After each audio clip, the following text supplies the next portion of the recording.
Il consenso informale in veneziano è la nuova idea uscita dal cilindro dei sanitari del Policlinico San Marco per avvicinare maggiormente i pazienti ai medici. Il consenso informato, che di norma viene fatto firmare ad un paziente per accettare i rischi legati ad un intervento chirurgico, sarà scritto anche in lingua veneta per chi lo vorrà. L'iniziativa parte intanto nel reparto di ortopedia della clinica privata di Mestre, in accordo con alcune associazioni di volontariato e di tutela del consumatore. I medici del Policlinico vogliono raggiungere soprattutto gli anziani, che sono molto più avvezzi a comunicare in veneziano.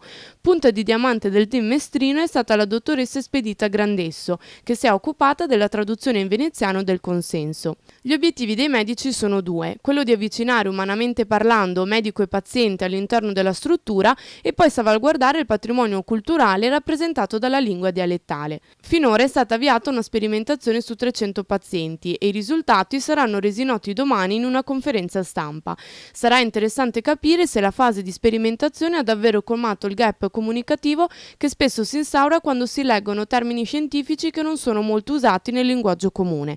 Della serie: già è difficile capire l'italiano se le parole sono troppo tecniche, figuriamoci comprendere parole scientifiche tradotte in veneto. Sarà davvero una bella sfida.